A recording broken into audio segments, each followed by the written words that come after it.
यह जीव परमात्मा से पृथक या दूर कभी भी किसी भी तरह से पृथक नहीं हो सकता, क्योंकि दो हैं, हों तो अलग हो सकते हैं, पर दो नहीं, एक ही है। एकम अद्वितीयम ब्रह्म, एकम अद्वितीयम ब्रह्म, एकमेवा अद्वितीयम ब्रह्म, नेह नानास्ति किंचन।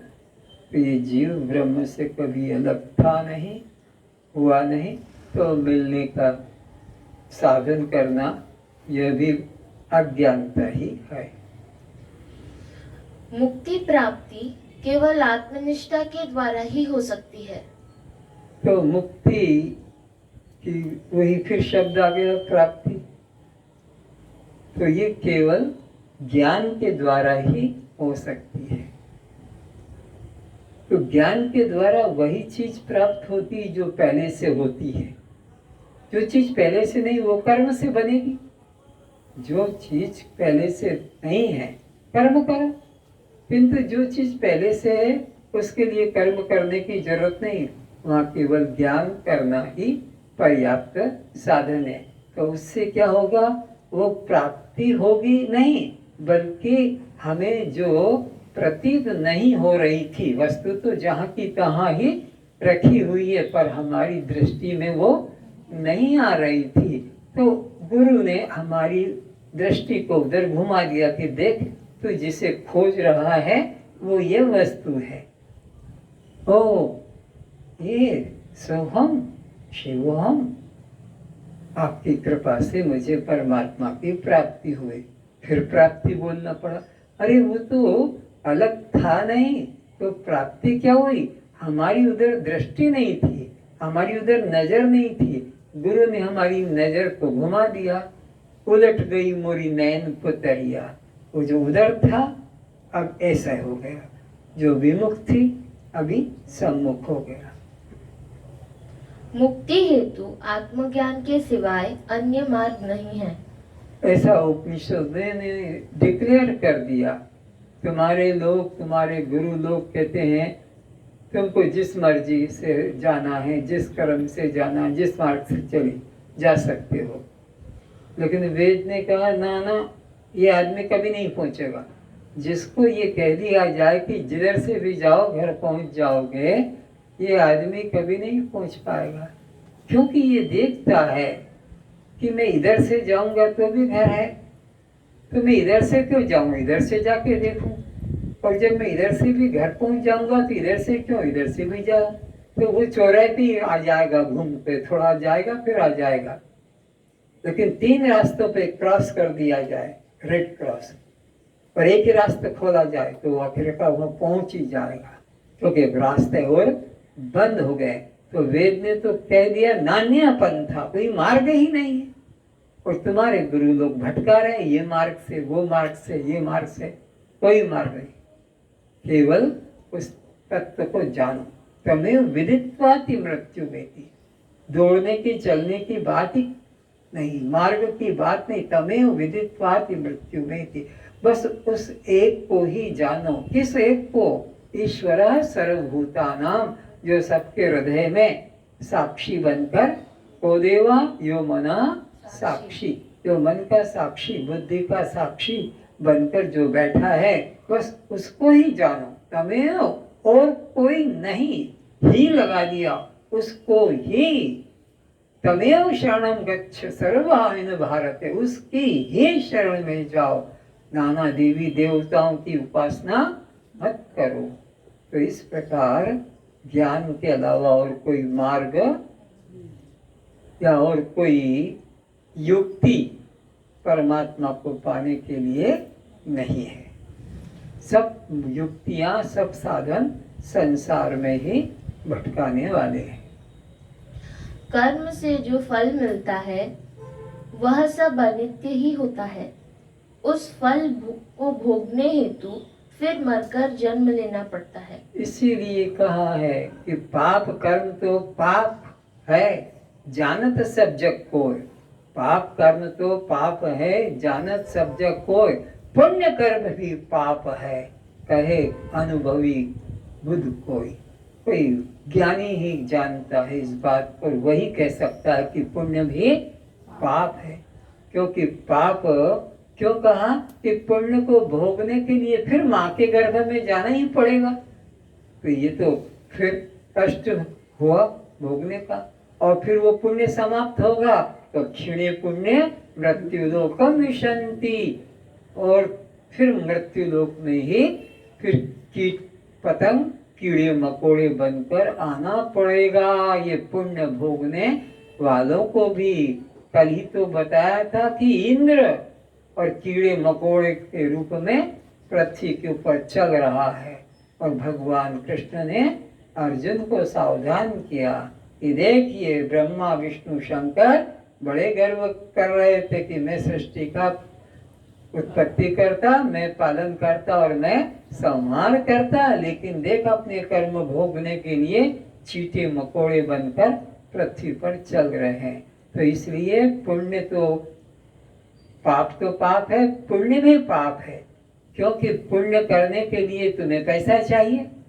दान करो, यज्ञ करो, तो दान यज्ञ क्या बोलने से तो होगा नहीं, तीर्थ मंदिर बोलने से जाओ साधन करो, तो उसके लिए क्या करो फिर पैसा, और पैसे कमाने गरीबों का शोषण करो। 2 रुपए की चीज है 10 रुपए में बिक्री करते हो, 200 की साड़ी है 1000 रुपए में बिक्री करते हो, फिर झूठ बोल के ये तो भाव में दे रहे हैं, और तुम्हारे लिए हम तुमसे थोड़ी ले रहे हैं। तो ये सब पाप कर्म करना। यज्ञ करते हो, यज्ञ में कई सांप के बच्चे होते हैं छोटे छोटे, वो मर जाते हैं।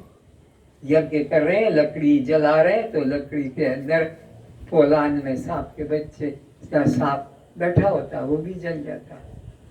तो इसलिए पुण्य भी पाप रूप है, इसलिए न पुण्य में रुचि रखो न पाप कर्म करो, केवल ज्ञान को प्राप्त करो तो अपने आप पाप से और पुण्य से बच जाओगे। इस प्रकार अनादिकाल से यह जीव के साथ शरीर के जन्म मृत्यु का चक्र चलता आ रहा है। तो ये जन्म और मरण का जो चक्र है ये आजकल का नहीं है, कब से है?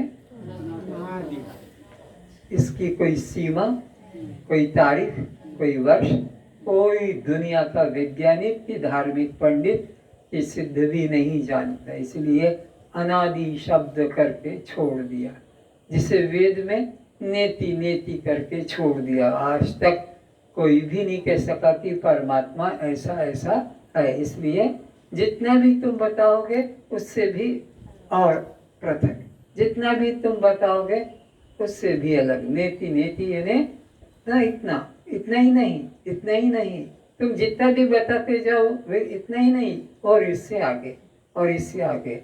तो ये संसृष्टि अनादिकाल से चली आ रही है, और उसमें जीव भी अपना कर्म करके और फल भोगता आ रहा है। जिसने अपने आत्म स्वरूप को पहचान लिया उसके लिए कर्म उपासना करना कर्तव्य रूप नहीं है। अब जैसे पिसे हुए को आटा, पिसे हुए को पीसना या दूध को मथकर मक्खन निकाल कर फिर मथना, जले हुए को फिर जलाना या पके हुए को फिर पकाना, यह अज्ञानता मूर्खता ही है।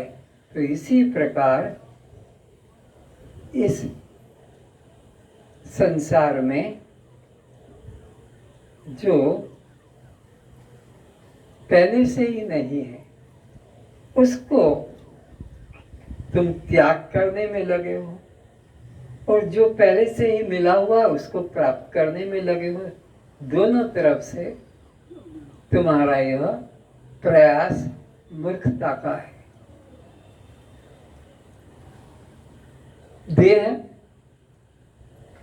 कभी शुद्ध होता ही नहीं, आत्मा कभी अशुद्ध, दोनों तरफ से प्रयास व्यर्थ हो रहे हैं।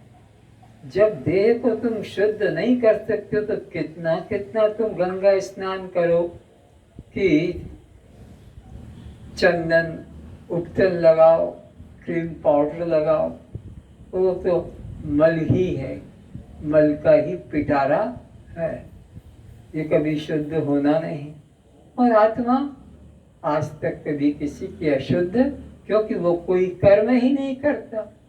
आत्मा से कोई कर्म, तो जब कर्म नहीं होता है तो पुण्य पाप भी उससे नहीं होता है। आत्मा नित्य शुद्ध है, उसको शुद्धि के लिए जरूरत नहीं। देह नित्य मलिन है, उसको भी शुद्ध किया जा सकता नहीं। कर्म उपासना द्वैत भाव द्वारा प्रारंभ होता है। जब कर्म उपासना भी किसके द्वारा होगी? मैं कर्म का करता हूँ, या मैं ब्राह्मण हूँ, यज्ञ करना मेरा कर्तव्य है, मैं क्षत्रिय हूँ, युद्ध करना मेरा कर्तव्य है, मैं वैश्य हूँ, खेती करना, गौ पालन करना मेरा तब जाकर ये कर्म प्रारंभ होता है। या मेरे अलावा कोई देवता है, वो मेरी भक्ति से प्रसन्न होकर मुझे फल देगा। तो देह से पृथक का भाव और अपने से पृथक कोई देवता है जो मुझे फल देगा। तो बिना देह भाव के कर्म कभी होता ही नहीं, चाहे लौकिक कर्म करो कि पारलौकिक करो। जब तक देह भाव नहीं आएगा कर्ता भाव जगेगा नहीं, और कर्ता भाव जगने में ही फिर इसको आवागमन होता है। जबकि वेदांत ज्ञान अद्वैत भाव द्वारा होता है। और ज्ञान पाना है तो फिर वहाँ ये दोनों चीजें नहीं रहती, न देह भाव रहता है, न जीव भाव, न कर्ता और भोक्ता भाव। ये तीनों के तीनों त्रिदोष निकल जाते हैं। देह भाव ये भी प्रबल दोष है, और फिर कर्ता भोक्ता भाव ये भी उससे प्रबल दोष है। जीव भाव ये भी प्रबल, तीनों दोष कट जाते हैं। आत्म ज्ञान हो जाने से, आत्म ज्ञान जब नहीं हुआ है तो ये कर्म उपासना होगी, और ये कर्म उपासना तभी होगी जब देह भाव होगा और जीव भाव होगा। मैं आगे रहूंगा और अपने कर्म का फल भोगूंगा, ये भाव अगर नहीं आएगा तब भी ये यज्ञ दान आदि कर्म नहीं कर सकता। यज्ञ दान आदि कर्म तीर्थ मंदिर कब करता है कि मैं अगले जन्म में इसका फल प्राप्त करूंगी या करूंगा। तो यह देह भाव और जीव भाव दोनों ही संसार में भटकाने वाले हैं। केवल आत्मज्ञान ही एक ऐसा साधन है जो जीव को जीते जी मुक्ति का अनुभव कराता है। न स्वर्ग जाना पड़ता है, न वैकुंठ जाना पड़ता है। दासोहम द्वैत भाव व अहम ब्रह्मास्मि अद्वैत भाव से जो अंधकार व प्रकाश, अग्नि व उष्णता की तरह एक साथ दो विरोधी धारणा एक अंतःकरण में नहीं हो सकती। बार बार अष्टावक्र जी समझा रहे हैं किन लोगों को जो ज्यादा कर्म उपासना में रुचि रखते हैं कि करना ही पड़ेगा, नहीं करेंगे तो कैसा होगा, ऐसे कैसे होगा, बिना किए कैसे मिल जाएगा, बिना किए एक पत्र भी नहीं मिलता है, बिना हाथ लंबा किए, बिना मांगे कोई 5 पैसा भी नहीं देता है, कोई इतनी बड़ी चीज पर वो बिना किए कैसे हो जाएगी, ऐसे लोग तर्क करते हैं। लेकिन याद रखो कि परमात्मा ही एक ऐसी वस्तु है जो बिना किए विचार मात्र से ही आपको प्राप्त होता है। संसार की कोई चीज विचार मात्र से, उसके लिए कर्म करना पड़ेगा। मिट्टी पड़ी है, अपने आप तो घड़ा नहीं बनेगा, कुम्हार उसमें पानी डालेगा, फिर उसको पिंड को दंड चक्र पे डाल बिठाकर घुमाकर फिर आकार देगा, फिर भट्टी में पकाएगा, तब बनता है, विचार मात्र से नहीं। लेकिन परमात्मा या मुक्ति या आत्मा ये अविचार से ही हमें अप्राप्त लगता है और विचार से ही ये प्राप्त लगता है। हमारा अविचार होने से भी वो हमसे अलग नहीं होता और विचार करने से भी दूर से हमारे से आके मिलता, वो अपनी जगह जो कहते हो विद्यमान ही है। इसीलिए विरोध होने से सचमुच नहीं हो सकता है। जैसे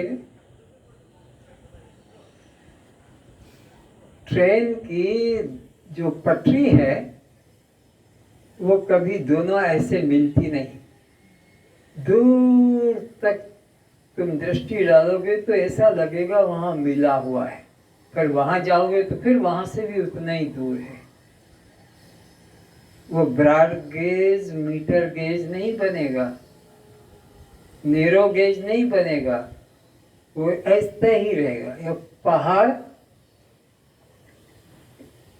के ऊपर आकाश टिका हुआ लगता है, लेकिन वहां जाओगे तो आकाश उतना ही दूर होता है। या जमीन और आकाश ऐसा मिला हुआ लगता है, पर वो कभी मिलते, वो सदा दूर ही रहते हैं। तो दो विरोधी बात एक अंतःकरण में नहीं हो सकती। जैसे एक ही बर्तन में तुम अग्नि भी रखो और उसी में पानी भी रखो, कभी रहे, क्यों? विरोध है। और ऐसे ही तुम अपने को दासोहम और फिर शिवोहम, और ये भी विरोध है। इधर अपने को दास भी बोल दिया और इधर मैं शिव हूँ, तो एक अंतःकरण में दो विरोधी धारणाएं नहीं हो सकती। इसलिए एक ही निश्चय करो, अहम ब्रह्मास्मि, मैं दृष्टा साक्षी और कुछ नहीं, बस दृष्टा साक्षी, जानने वाला, देखने वाला हूँ। करना मेरा स्वभाव, करना ही हमारा स्वभाव ही नहीं है, आज तक किया भी नहीं और स्वभाव भी नहीं। हो रहा है प्रकृति के द्वारा, मैं केवल उसको देखने वाला, जानने वाला हूँ।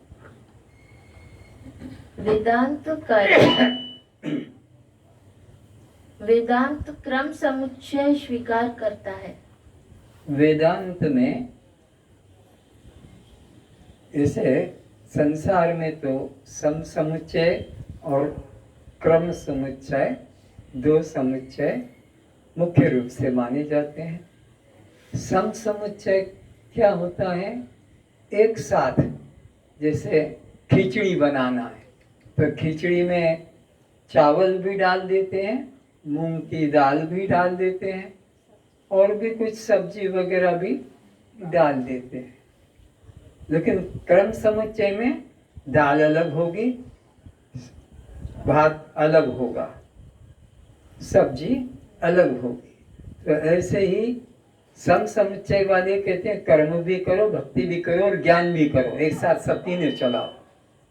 वेदांत तो नहीं, मल दोष है कर्म करो, विक्षेप दोष है उपासना करो, आवरण दोष है ज्ञान करो। ये क्रम समुच्चय, क्रम क्रम से चलना और एक साथ मिला के चलना, इसको सम समुच्चय।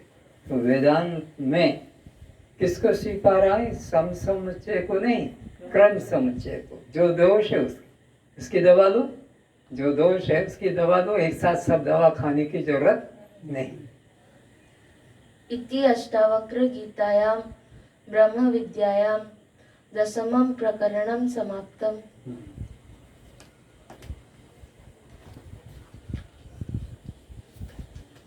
ब्रह्म रूप पहचान। साधो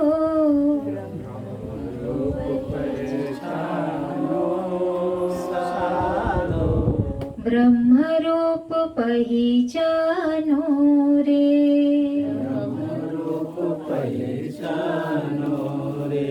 कौन किसे कह रहा है? जब तक कोई सुनने वाला न हो और कोई सुनाने वाला न होगा तो वार्तालाप संभव नहीं। तो कोई है जो ब्रह्म का अनुभव कर चुका है और कोई है जो ब्रह्म को खोज रहा है। तो खोजने वाले को जो खोज कर बैठा है, जानकर बैठा है, ब्रह्म का अनुभव वो बता रहा है कि अरे तू कहाँ भाग रहा है, कभी इधर जाता कभी उधर जाता, कभी इसकी पूजा कभी उसकी पूजा, कभी ये मंत्र कभी वो मंत्र। पहले ये तो जानो कि जिससे मिलना है उसका शक्ल कैसी है, उसका आकार कैसा है, उसका रूप रंग कैसा है, कहाँ रहता है। तो बिना जाने भाग रहे हो। अरे रेलवे स्टेशन में पहुंचते हो तो सामने जो गाड़ी आई उसी में चढ़ जाते हो, इंक्वायरी करते हो ये ट्रेन कहाँ जाने वाली है और मुझे इस ट्रेन से वहाँ पहुँचना है, वहाँ जंक्शन पर ये मिला देगी कि नहीं इत्यादि। हर एक गाड़ी में नहीं बैठ जाओगे, हर एक कंपार्टमेंट में भी नहीं बैठ जाओगे। कोई एसी का है, कोई फर्स्ट का है, सेकंड का, कोई थर्ड का, कोई नॉन एसी का। तो इसी तरह ब्रह्म रूप पहले तो पहचानो, जिससे मिलना है उसकी शक्ल क्या है, वो गोरा है, काला है, ये लंबा है, छोटा है, क्या है, बिना जाने भाग रहा हूं। ब्रह्म रूप को पहचानो। तो भगवान कृष्ण ने तीनों बातों को एक जगह बता दिया कि वो ब्रह्म सबके हृदय में बैठा हुआ है, वो ब्रह्म ज्योति रूप है, वो मुरली वाला, धनुष वाला, त्रिशूल वाला, और वो ज्ञान स्वरूप है। सीधी बात बता दी भगवान ने। तो ये वही कह रहा है जिसने ब्रह्म को ज्योति रूप में और अपने हृदय में और ज्ञान से गुरु कृपा से जाना। जिसने गुरु कृपा से, बिना गुरु कृपा के तो कोई उधर मत देखो, बिना गुरु कृपा के तो कोई इसका अनुभव कर नहीं सकता है। तो गुरु कृपा से जिसने जाना है कि ब्रह्म हृदय में बैठा हुआ है और वह ज्योति रूप है और ज्ञान से प्राप्त है, वो फिर कहता है इससे उससे उससे कहाँ भाग रहे हो। भीड़ जा रही है भेड़ों की तरह, एक भेड़ जिधर जाती है उसी गड्ढे में सब गिरते हैं। भीड़ में ज्यादा लोगों को श्रद्धा है, सोचते हैं भीड़ से सत्य का संबंध होगा। बिल्कुल नहीं, भीड़ से सत्य का संबंध नहीं, सत्य का संबंध एक से है, भीड़ का तो भ्रांति से संबंध है। तो ब्रह्म रूप पहचानो, साधो, ये ब्रह्म कैसा है उसको देखो, उसका स्थान देखो, वो कैसे मिलेगा। कान ब्रह्म नहीं, शब्द ब्रह्म नहीं, कान ब्रह्म नहीं, शब्द ब्रह्म नहीं, कान उसे नहीं सुनता रे, कान उसे नहीं सुनता रे। लोग लगे हैं मुरली की धुन सुनाई पड़ेगी, शंख की धुन सुनाई पड़ेगी, भेरी नाद होगा, मृदंग या समुद्र की गर्जना होगी इत्यादि। अरे वो कान के द्वारा सुनने में आने वाला नहीं है। कान के द्वारा जो भी सुनोगे सब नाशवान शब्द हैं, उससे कल्याण नहीं होगा। तो कान के पीछे जो एक खड़ा है और कान की अवस्था को जान रहा है कि कम सुनाई पड़ता है तो मशीन लगाना पड़ेगी कि कुछ उपचार करना पड़ेगा।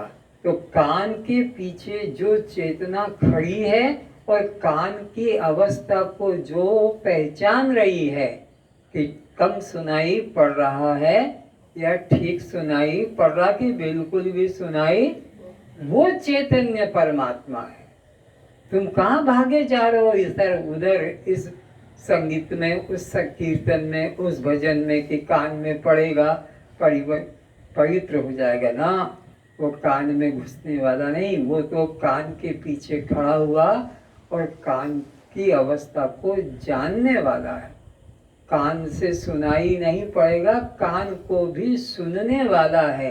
किस रूप में कि ठीक सुनता है या कम सुनता है, ऐसे वो खुद सुनता है।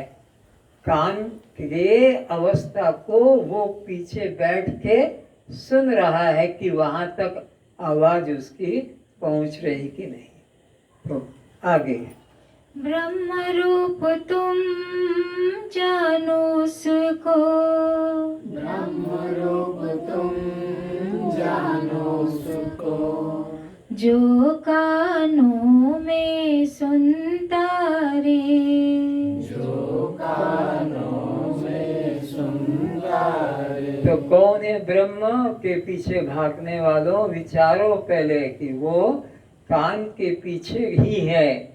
तुम कहाँ भाग रहे हो?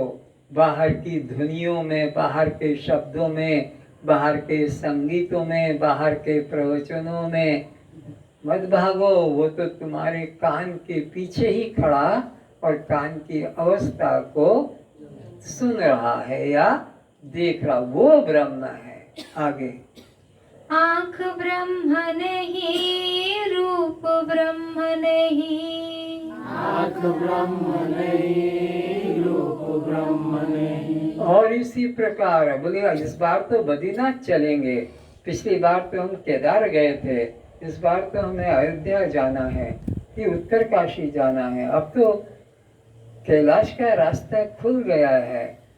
मोदी जी ने चाइना वालों से कुछ कंप्रोमाइज कर लिया है और अब कोई भी 3 दिन में जाकर अपने कार से कि प्लेन से यात्रा करके आ सकता है, खुल गया है। तो कहते हैं कि अरे अरे इस आँख के रूप में मत भागो, वो परमात्मा तो अरूपी है, निराकार है, निर्गुण निराकार है।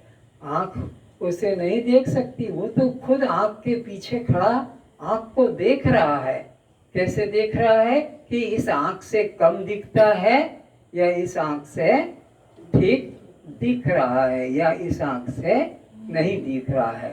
तो वो आँख भी ब्रह्म नहीं और आँख से देखा गया रूप भी ब्रह्म नहीं। तो कौन ब्रह्म है? जिसकी शक्ति का अंश पाकर ये आँखें रूप देखने में समर्थ है। और जब समर्थ नहीं है तो चश्मा लगवा दिया जाता है। पर ये आँख नहीं देख रही है और ये चश्मा भी नहीं देख रहा है। आँख और चश्मे के पीछे जो चेतना खड़ी है वो देख रही है इनके माध्यम से। आँख ब्रह्म नहीं, रूप ब्रह्म नहीं, आँख ब्रह्म नहीं, रूप ब्रह्म नहीं। आँखों से नहीं दिखता रे, आँखों से नहीं दिखता रे। चाहे तुम आंखें खुली करके कि चाहे आंखें बंद करके बैठ जाओ, वो आंखों के माध्यम से तुम देखना चाहते हो कभी दिखने वाला। लेकिन लोग आंख बंद करके बैठ जाते हैं, घंटे आधे घंटे आंख खोलते नहीं है और उनको वहाँ अपने मन कल्पित रंग रूप दिखाई पड़ते और वो मान लेते हमने तो भगवान के दर्शन कर लिए, हमको तो ज्योति के दर्शन हो गए, हमको तो राम के कृष्ण के दर्शन हो गए। अरे पर विचार नहीं करते, उस राम को क्या रावण ने नहीं देखा था? उस राम को क्या धोबी ने नहीं देखा था? उस राम को किसने नहीं देखा था? तो राम को क्या भगवान माना था? कौन मानता था भगवान? कृष्ण को किसने नहीं देखा था? सबने देखा। तो वो रूप जो है वो अपने मन कल्पित आया है। आंखों में जो बंद करके देखा वो मन की कल्पना, लेकिन सचमुच में आंखों से, खुली आंखों से रामकृष्ण को देखा, उनका भी कल्याण। हनुमान कहता है मेरा कल्याण कैसे होगा?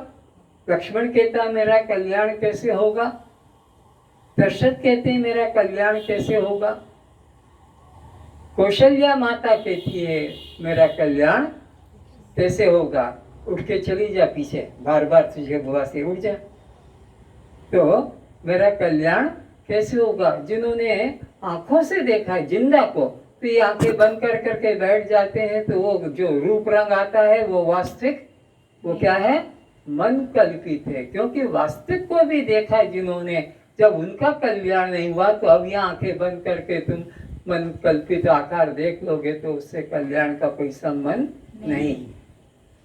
ब्रह्म रूप तुम जानो उसको, ब्रह्म रूप तुम जानो उसको, जो आँखों में देखत रे, जो आँखों में देखत रे। तो उसको कभी ब्रह्म रूप मत जानना जो तुम्हारे मंदिरों में खड़े करके रखे हैं मूर्तियां।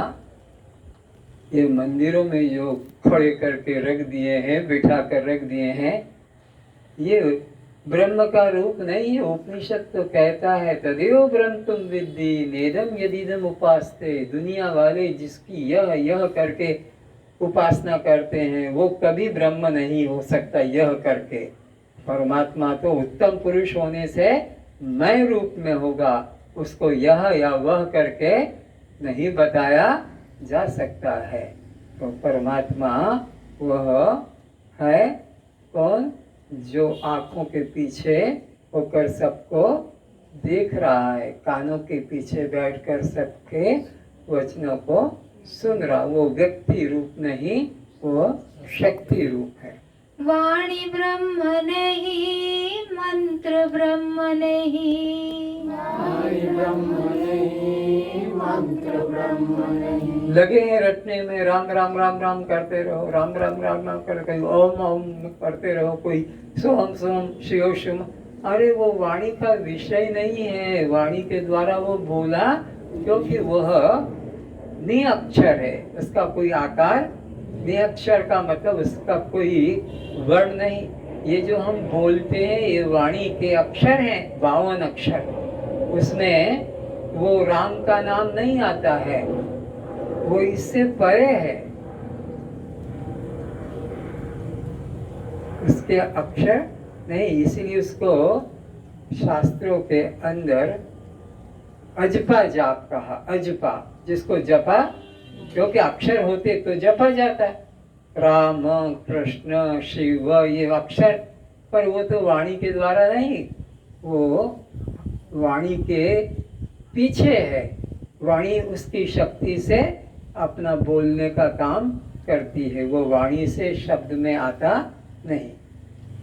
जप करी करी के हारे रे, जप करी करी के हारे रे। इसीलिए कहा है, किसी भगत की बात को सुनकर हंसी आती है कि राम राम जपते रहो जब लग घट में प्राण।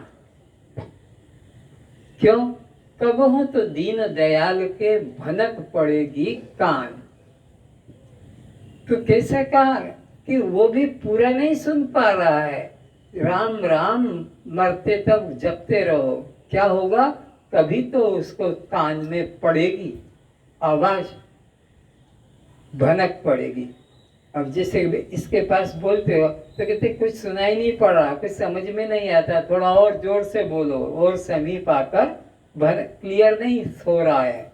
ये जो कान का यंत्र भी लगाया है तो आवाज साफ सुनाई नहीं पड़ती। आवाज तो आ रही पर क्या बोल रहे हैं साफ साफ समझ में, तो बोले भनक पड़ेगी कान। पर ज्ञानियों ने भगवान की महिमा दूसरे ढंग से कही है। ये तो अज्ञानियों ने कहा कि राम राम जपते रहो जब लग घट में प्राण, कबहू तो दीन दयाल के भनक पड़ेगी कान। पर ज्ञानियों ने भगवान की महिमा क्या कही? चींटी के पग नूपुर बाजे तो भी साहब सुनता है। चींटी के पैर कितने बड़े, फिर उसमें नूपुर, और फिर उसकी आवाज वो भी सुनाई पड़ती है। चींटी के पग नूपुर बाजे तो भी वो सुनता है। और ये कहते हैं बकते रहो तो कबू तो दीन दयाल के भनक पड़ेगी कान। तो परमात्मा तो तुम्हारे वाणी से शब्द निकलेगा बाद में, पहले मन में जो आपकी वाणी है, परा पश्यंती मध्यमा और बेखरी। तो बेखरी के पहले मध्यमा, मध्यमा के पहले पश्यंती, उसके पहले परा। तो वो उसके पहले जो संकल्प उठता है तो वहां से सुन लेता है, उसको बाहर के शब्दों की जरूरत नहीं। तुम्हारे मन के विचारों को, क्योंकि मन का साक्षी है, को देवा यो मना। तो जो मन के पीछे खड़ा है वो मन की अवस्था को जरूर जानेगा। जो तुम्हारे पीछे खड़ा है वो तुम्हारी अवस्था को जानेगा कि तुम खड़े हो कि बैठे हो, स्त्री हो कि पुरुष हो, लंबे हो कि छोटे हो, गोरे हो कि काले, तुम्हारे पीछे। तो वो तो मन के पीछे खड़ा है। वाणी जिससे प्रकाशित होए, वाणी जिससे प्रकाशित होए, ब्रह्म कहावत सोए रे। ब्रह्म कहावत सोए। ब्रह्म रूप पहिचानो साधो, पहचानो साधो, ब्रह्म रूप पहिचानो रे। रूप पहचानो रे।